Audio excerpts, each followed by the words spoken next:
അങ്ങനെ നമ്മുടെ പാലാട റെഡി ആയിട്ടുണ്ട്. ഏത് തരം കറി കൂട്ടി കഴിക്കാനും പറ്റിയ നല്ലൊരു ബ്രേക്ക്ഫാസ്റ്റ് ആണിത്. അതുകൊണ്ട് നിങ്ങൾ എല്ലാവരും ട്രൈ ചെയ്ത് നോക്കണം.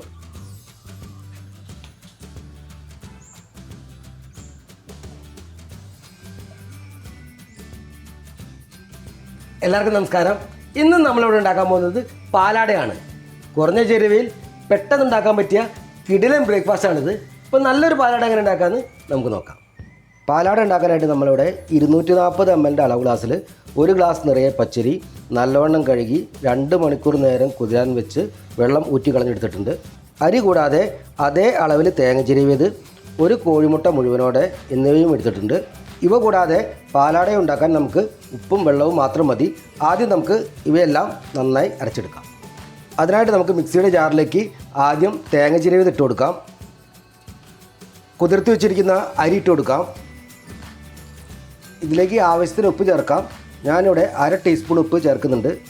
അളവ് ഗ്ലാസ്സിൽ 1 ഗ്ലാസ് തണുത്ത വെള്ളത്തിലാണ് നമ്മൾ അരി അരച്ചെടുക്കുന്നത്. അതിൽ 1/2 ഗ്ലാസ് വെള്ളം ഇപ്പോൾ ചേർക്കാം. അരച്ചെടുക്കുമ്പോൾ മാവ് ചൂടാകാതിരിക്കാൻ വേണ്ടിയിട്ടാണ് നമ്മൾ തണുത്ത വെള്ളം ചേർത്തത്. മാവ് ചൂടായാൽ പിന്നീട് നമ്മളിതിൽ മുട്ട ചേർക്കുമ്പോൾ ഇതിൽ ഇരുന്ന് തന്നെ വെന്തു പോകാൻ സാധ്യതയുണ്ട്. ഇനി നമുക്കിത് നന്നായി അരച്ചെടുക്കാം.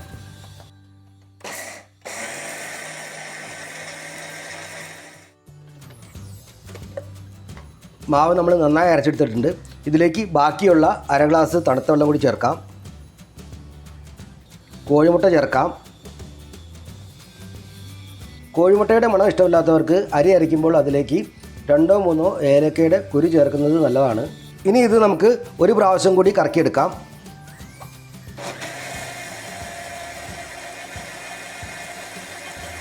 കൂടുതൽ നേരം അടിക്കേണ്ട ആവശ്യമില്ല, ജസ്റ്റ് ഒന്ന് കറക്കിയെടുത്താൽ മാത്രം മതി. ഇനി നമുക്ക് ഈ മാവ് ഒരു വലിയ കണ്ണിയുള്ള അരിപ്പയിൽ അരിച്ചെടുക്കാം.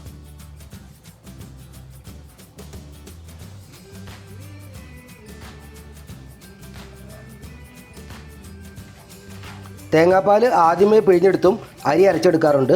പക്ഷേ ഇങ്ങനെ ചെയ്യുന്നതാണ് കൂടുതൽ നല്ലത്. ഇതിലേക്ക് വീണ്ടും 1 ഗ്ലാസ് വെള്ളം ചേർക്കാം. അതിൽ 1/2 ഗ്ലാസ് വെള്ളം ആദ്യമേ ചേർക്കാം. വീണ്ടും അരിച്ചെടുക്കാം. ഇങ്ങനെ ചെയ്താൽ തേങ്ങയിലെ പാല് നമുക്ക് മുഴുവനായി കിട്ടും. ബാക്കിയുള്ള 1/2 ഗ്ലാസ് വെള്ളം കൂടി ഞാൻ ചേർക്കുന്നുണ്ട്.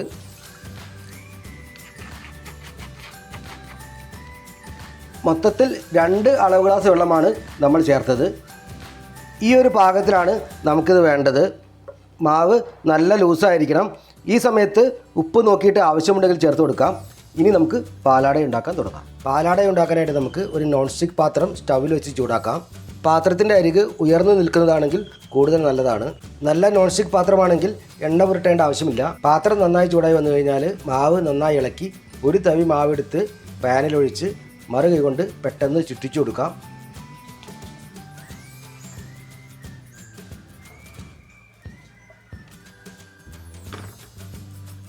തീ മീഡിയം ഫ്ലെയിമിൽ വെച്ചാൽ മതി. പാലാട നമുക്ക് പെട്ടെന്ന് തന്നെ വെന്ത് കിട്ടും. ഈ വീഡിയോ ഇഷ്ടമായാൽ നമ്മുടെ ചാനൽ സബ്സ്ക്രൈബ് ചെയ്യാനും ബെൽ ബട്ടൺ അടിച്ചു വിടാനും മറന്നു പോകരുതേ. അരികുഭാഗം പാത്രത്തിൽ നിന്ന് വിട്ടു വന്നു കഴിഞ്ഞാൽ ഇത് നമുക്ക് വേറൊരു പാത്രത്തിലേക്ക് മറിച്ചിടാം.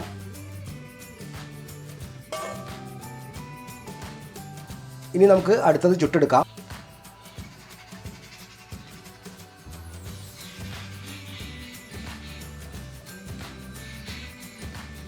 ഇങ്ങനെ ചെറിയ ഹോൾസ് വീഴുകയാണെങ്കിൽ അതൊന്ന് ഫില്ല് ചെയ്ത് കൊടുക്കാം.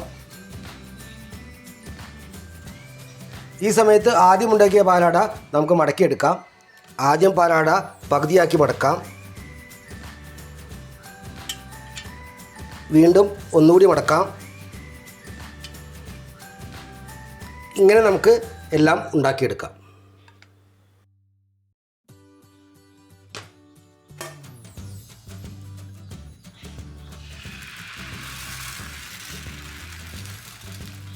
പാലാടയിൽ ഇങ്ങനെ ചെറിയ ഹോൾസ് വരികയാണെങ്കിൽ ചൂട് കൂടുതലാണെന്നാണ് അർത്ഥം. ഫ്ലെയിം നമുക്ക് അല്പം കുറച്ച് വയ്ക്കാം.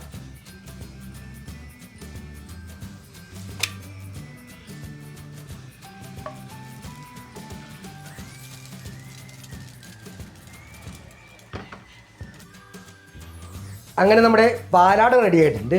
ഏത് തരം കറി കൂട്ടി കഴിക്കാനും പറ്റിയ നല്ലൊരു ബ്രേക്ക്ഫാസ്റ്റാണിത്. അതുകൊണ്ട് നിങ്ങൾ എല്ലാവരും ട്രൈ ചെയ്ത് നോക്കണം.